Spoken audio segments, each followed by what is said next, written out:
Il s'est tenu du 11 au 15 octobre 2020 au Centre diocésain de pastoral de l'archidiocèse de Kisangani une session de formation sur la découverte de soi dans l'anéagramme à l'intention des jeunes prêtres, séminaristes, novices et autres personnes intéressées.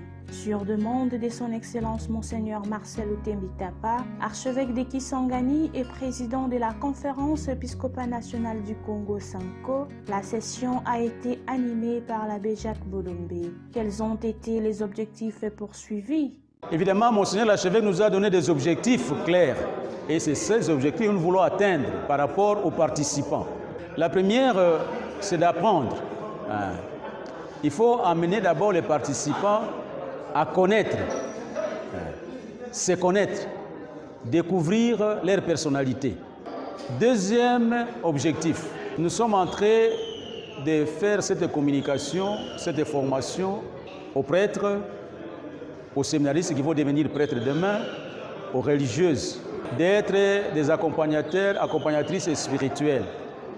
Et bien aussi les savoirs, la connaissance qu'eux vont acquérir partant de leur propre expérience, ils finiront aussi par partager cette expérience avec les autres.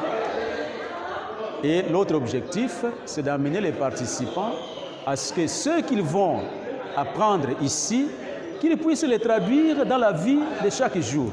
Ce sont les objectifs.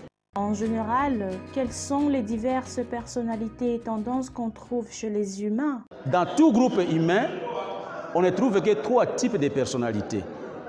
Il y a le 1 qu'on appelle les perfectionnistes, les 2 qu'on appelle les sauveurs, les 3 ce sont les entraîneurs, les 4 ce sont les artistes, les 5 ce sont les penseurs, les 6 ce sont les loyalistes, les 7 ce sont les généralistes, les 8 ce sont les meneurs et les 9 ce sont les pacificateurs. Et chaque type de personnalité a ce qu'on appelle sa tendance dominante. Pour le 1, la tendance dominante c'est la colère. Pour le 2, la tendance dominante, c'est les besoins. Ils évitent les besoins. Pour les 3, ils évitent l'échec. Ils aiment toujours réussir. Pour les 4, c'est la banalité. Il faut une image négative là, non. Pour les 5, c'est les vides. Ils évitent les vides. Pour les 6, ils évitent d'être non conformes aux normes, au groupe, à la loi. Pour les 7, ils évitent la souffrance. Les 8, ils évitent les faiblesses. Et les 9, ils évitent les conflits. Dans la théorie ou le système anéagrammique, on arrive à déterminer la personnalité de la personne, c'est à partir de sa tendance dominante. Et quels sont les moyens pour comment sortir de ces impasses? Maintenant, dans le système anéagrammique, on nous présente 3 sources d'action. Les actions à mener. La première, c'est la personne elle-même. Doit plutôt faire un effort, aller à la contre de sa tendance habituelle qui l'amène à sombrer. Deuxième possibilité, c'est aussi l'aide des amis. On ne peut pas se sauver seul. Un ami peut vous aider, un ami qui peut vous comprendre, qui peut comprendre votre comportement, vos défauts, vos tendances. Et cet ami-là à qui vous avez confiance, eh bien vous allez vers lui, vous vous exprimez, vous lui dites ce que vous ressentez et la personne vous aide justement à sortir. Bien sûr, il y a des techniques pour faire cela. Enfin, l'autre voie, c'est la grâce divine en Jésus-Christ par la conversion. Il faut se convertir. Et donc, c'est ici, la grâce de Dieu intervient.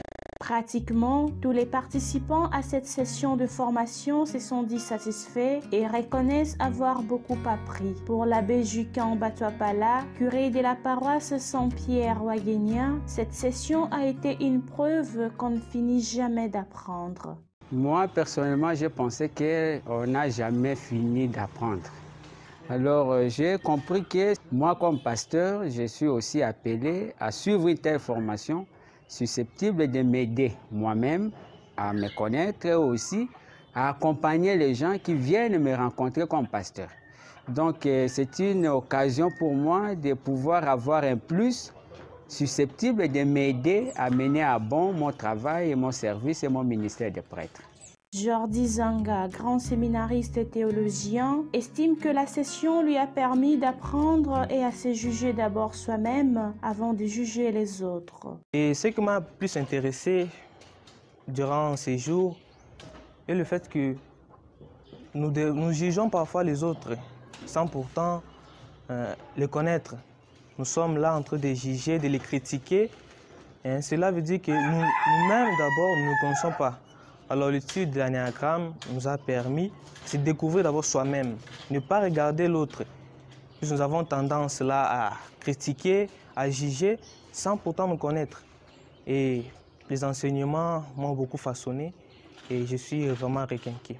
Telle est aussi la vie de Francine Zawadi, novice chez les sœurs de la Sainte Famille de Kisangani. Cette formation nous parvient de la connaissance de soi, pas connaissance des autres. Parce que si je regarde les défauts des autres, ça ne va pas me permettre de les accepter selon leur vie. Quand je me connais mieux, il me sera mieux de vivre avec les autres. Pourquoi? Quand je ne me connais pas, je peux vivre, mais je vais me baser sur les défauts des autres. La session de formation a connu la participation de 38 personnes, dont 6 prêtres, 26 séminaristes, une religieuse et 5 novices des sœurs de la Sainte Famille. Pour Archikis Online, reportage et commentaires, Youssine Rosalita Kachouva, prise de vue, de son et montage, Cédric Sabiti. Remerciements, Son Excellence Monseigneur Marcel Outembitapa, archevêque de Kisangani et président de la conférence épiscopale nationale du Congo, Sanko, aumônerie universitaire, paroisse Saint-Esprit.